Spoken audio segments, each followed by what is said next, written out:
Doctor Karamvir Singh, associate professor political science, BSR government arts college Alwar.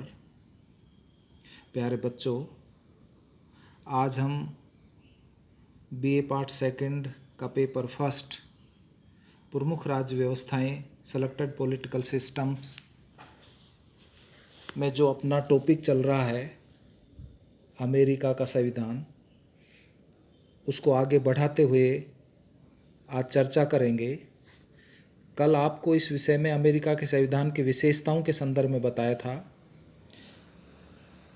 जिनमें मैंने आपसे चर्चा की थी कि अमेरिका के संविधान की निम्न विशेषताएं हैं, जैसे निर्मित तथा सबसे प्राचीन लिखित संविधान के बारे में अपन ने चर्चा की, सर्वाधिक संक्षिप्त संविधान, इसके बारे में आपसे चर्चा की, जनता का अपना संविधान, दुष्परिवर्तनीय संविधान, संविधान की सर्वोच्चता, संघात्मक शासन व्यवस्था, अध्यक्षात्मक अथवा राष्ट्रपति शासन प्रणाली। इन सभी विशेषताओं की अपनी चर्चा हो चुकी है। अब इस कड़ी को आगे बढ़ाते हुए आज जो अमेरिका के संविधान की नेक्स्ट विशेषता है उसके बारे में हम अध्ययन करेंगे। जैसे नंबर 7 तक कल हो गया था, नंबर 8 स्वतंत्र, निष्पक्ष और सशक्त न्यायपालिका। तो प्यारे बच्चों, अमेरिकी संविधान में एक स्वतंत्र, निष्पक्ष और एक सशक्त न्यायपालिका यानी कि मजबूत न्यायपालिका की व्यवस्था है। तो संघीय संविधान के लिए यह अनिवार्य और आवश्यक भी है। आपको मालूम होना चाहिए कि उसमें एक स्वतंत्र और सशक्त न्यायपालिका हो। अमेरिका का सर्वोच्च न्यायालय संघात्मकता का रक्षक है, मौलिक अधिकारों का प्रहरी है तथा संविधान की आत्मा की व्याख्या करता है। न्यायपालिका शासन के दोनों अंगों से मुक्त है। उस पर राष्ट्रपति या संसद का कोई दबाव नहीं होता है। कहने का तात्पर्य कि वहाँ न्यायाधीशों को भरपूर वेतन दिया जाता है और वे स्वस्थ रहने पर आजीवन न्यायाधीश बने रह सकते हैं। पामर के शब्दों में जैसे कि मैं आपको बताऊं, उन्होंने कहा कि यह वह सीनेट है जिसने संपूर्ण संघीय ढांचे को पक्का जमा रखा है। नेक्स्ट विशेषता, न्यायिक पुनरीक्षण। तो अमेरिका न्यायपालिका ने परंपराओं के आधार पर एक अद्भुत शक्ति अर्जित कर ली है। वह न्यायिक पुनरीक्षण की शक्ति है। इसके अनुसार अमेरिका का सर्वोच्च न्यायालय संसद द्वारा पारित ऐसे किसी भी कानून को रद्द कर सकता है जो संविधान की धाराओं के विपरीत हो। तो स्पष्ट रूप से स्पष्ट हुआ, कहने का तात्पर्य कि न्यायिक पुनरीक्षण सर्वोच्च न्यायालय संसद द्वारा पारित ऐसे किसी भी कानून को रद्द कर सकता है जो संविधान की धाराओं के विपरीत हो, पुनः उसका परीक्षण कर सकता है। नेक्स्ट, मौलिक अधिकारों का समावेश। तो प्यारे बच्चों, जो अमेरिका का संविधान है उसकी एक महत्वपूर्ण विशेषता ये भी है कि वो मौलिक अधिकारों का उसमें समावेश है। कैसे कि 1787 के अमेरिकी संविधान में मौलिक अधिकारों का समावेश नहीं था, किंतु संविधान के निर्माताओं ने ये आश्वासन दिया था कि संविधान के अनुसार संघीय सरकार बनते ही पहला काम यह किया जाएगा कि संविधान में संशोधन करके नागरिकों को मौलिक अधिकारों की व्यवस्था की जाएगी।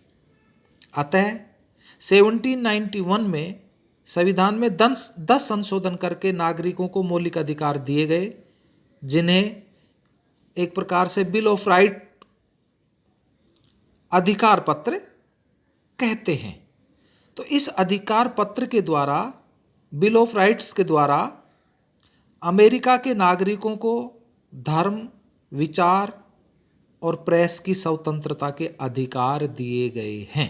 ठीक है ना, तो उसमें मौलिक अधिकारों का समावेश भी पाया जाता है। नेक्स्ट, उसकी महत्वपूर्ण विशेषताओं में आप कह सकते हैं कि शक्ति पृथक्करण का सिद्धांत। ठीक है ना, शक्ति पृथक्करण, शक्तियों का बंटवारा, विभाजन। तो अमेरिकी संविधान की एक अत्यंत महत्वपूर्ण विशेषता क्या है? शक्ति पृथक्करण का सिद्धांत है।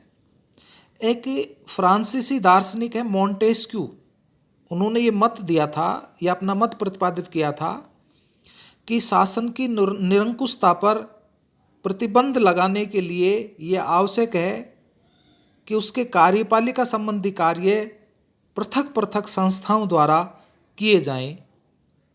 अतः संविधान निर्माता इस बात से बहुत प्रभावित थे, अतः उन्होंने अमेरिका के संविधान की रचना शक्ति पृथक्करण के आधार पर ही की।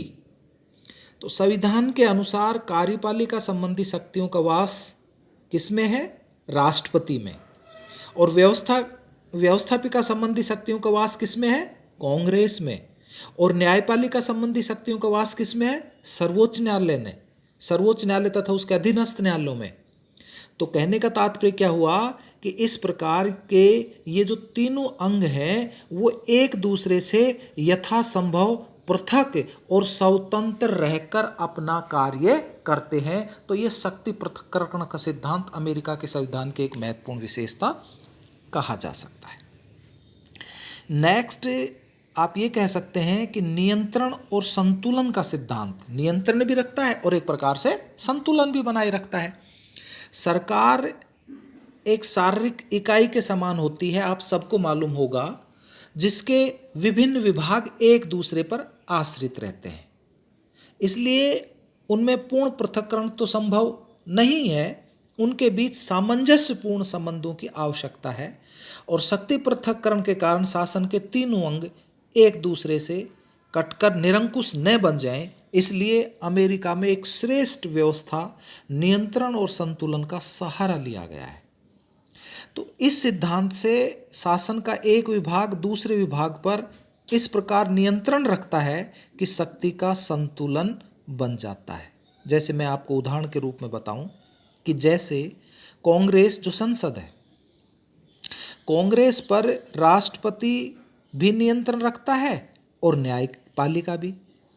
राष्ट्रपति संसद द्वारा बनाए गए कानूनों को वीटो कर सकता है और सर्वोच्च न्यायालय संसद द्वारा पारित असंवैधानिक कानूनों को रद्द कर सकता है।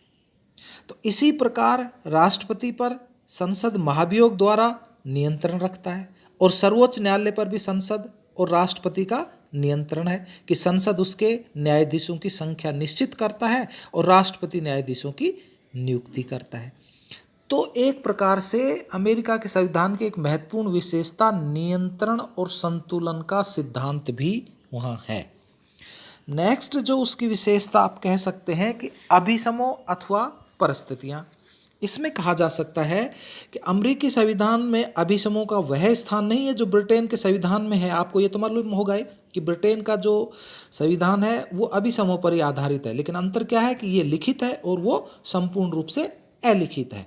तो अमेरिकी संविधान में अभिसमों का वह स्थान तो नहीं जो ब्रिटेन के संविधान में है, अभिसमों का है, लेकिन फिर भी ये अमेरिका में महत्वपूर्ण है। जैसे अमेरिकी संविधान के लिखित भाग के अनुसार राष्ट्रपति का निर्वाचन एक अप्रत्यक्ष पद्धति से होना चाहिए, परंतु अभिसमों के ही आधार पर अब वह निर्वाचन प्रत्यक्ष हो गया। संविधान में मंत्रिमंडल की व्यवस्था नहीं है। अभिसमों ने इस रिक्तता को सुंदरता से भर दिया और पूरा मंत्रिमंडल राष्ट्रपति की सहायता के लिए अस्तित्व में आ गया है। तो मंत्रिमंडल की सारी कार्रवाई अभी समय पर टिकी हुई है। तो ये एक प्रकार से अमेरिका के संविधान की जो महत्वपूर्ण विशेषताएं थी उनके बारे में मैंने आपसे चर्चा की। कल जो इसको आगे बढ़ाते हुए अमेरिकी संविधान का अध्ययन का जो महत्व है कि क्या महत्व है अमेरिका के संविधान के अध्ययन का, उसके बारे में आपसे चर्चा करेंगे। आज इतना ही। धन्यवाद।